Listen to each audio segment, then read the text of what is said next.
आप जब दंतेवाड़ा में थे उस समय AK-47 लेकर सोते थे, मतलब इतना ज्यादा खतरा था कि उस समय मतलब पर्चा तो ज्यादा फेंक ही दिए होंगे लोग। हाँ। डर मतलब उसको कैसे करते थे? मतलब एक्चुअली क्या होता था, मेरे को लगता था कि भाई बाहर जाते थे तो बोला जाता ना कि to fight guerrilla be a guerrilla. Guerrilla warfare में, छापामारी युद्ध पद्धति में अगर आपको बचना है तो आपको भी गुरिल्ला बनना पड़ेगा। सेम। तो मैं बाहर जाता था तो काफी वो रहता था, कैजुअल कपड़े पहनता था, छोटे मोटे कार में चला जाता था, कोई कारकेड नहीं रहता था। मैं अगर भिलाई जा रहा हूँ तो कारकेड को बिलासपुर की तरफ भेज देता था। अच्छा। इस तरह से बहुत सारी चीजें करते थे हम लोग। लेफ्ट साइड में ना चला के राइट साइड में गाड़ी को चलाते थे वहाँ, क्योंकि ब्लास्ट होता है तो लेफ्ट साइड उड़ता है। हाँ। तो राइट साइड में गाड़ी को चलाते थे, ऐसी चीजें करते थे। बीच में गाड़ी बदल लेते थे, रूट बदल लेते थे। तो मतलब आपका आइडेंटिफिकेशन ना हो, वही आपकी सबसे बड़ी सेफ्टी होती है गुरिल्ला वारफेयर एरिया में। अच्छा। तो गुरिल्ला वार में वही सबसे बड़ी सेफ्टी होती है। तो आइडेंटिफिकेशन ना हो, इसको लेकर के मैं फोकस करता था पूरी तरह से, जितना कुछ कर सकते थे पूरा करता था।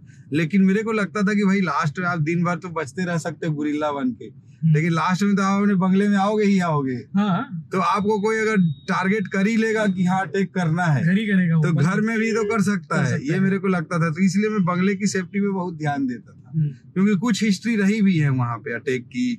उड़ीसा में एक एसपी के मतलब पुलिस लाइन पे अटैक हमला हुआ था, पूरा पुलिस लाइन को लूटा गया था। 1998 में गीदम में थाने को लूटा गया था।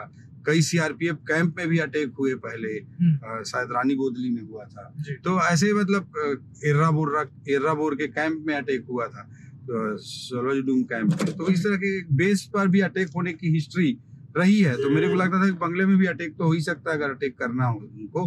तो इसलिए मैं तो काफी देर तक जगते थे, 1:30 बजे 2 बजे रात के बाद ही सोते थे हम लोग उस समय, क्योंकि मैंने पूरी हिस्ट्री खंगाली कि कब अटैक होते हैं तो कब किस टाइम पे अटैक होता है। तो पूरी हिस्ट्री मैंने देखा 1:30-2 बजे के बाद ही, सॉरी 12 बजे के पहले ही अटैक होता है।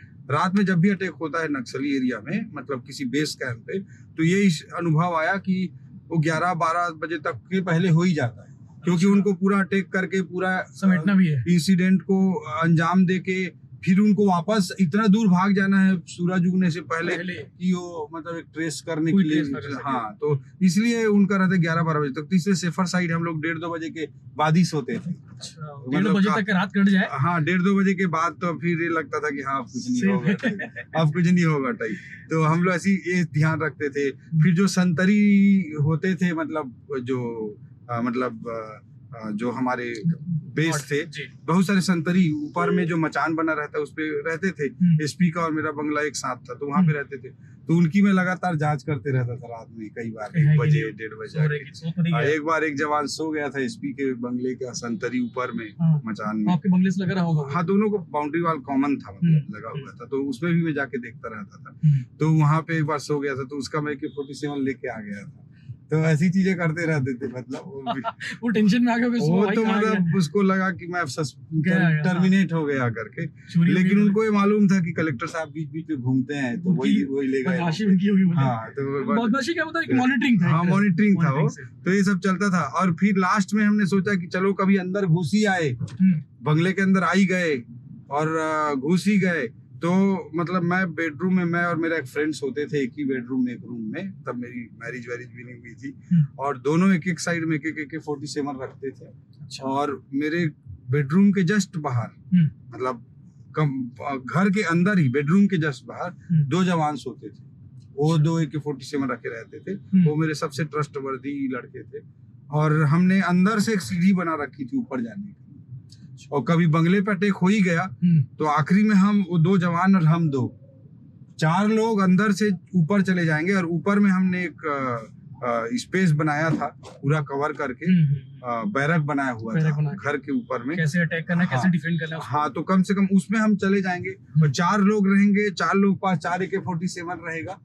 तो हम लोग काफी सिक्योर रहेंगे, काफी हद तक मतलब चीजों को मैनेज कर सकते हैं। दंतेवाड़ा सर जब निकले होंगे आप विदाई लेके, जब आपका ट्रांसफर हो गया रायपुर, शायद दंतेवाड़ा को रायपुर थी अगली पोस्टिंग में, मतलब DPR बना था, पब्लिक रिलेशन ऑफिसर था। मीडिया भी अलग ही काम है ना। हाँ, वो और इलेक्शन था तो इसलिए ज्यादा इंपॉर्टेंट, मीडिया मैनेजमेंट संभालने से लेके इलेक्शन के टाइम पे पत्रकारों से, आप क्योंकि मीडिया फ्रेंडली थे तो शायद उस पोस्ट के लिए आपको सही समझे।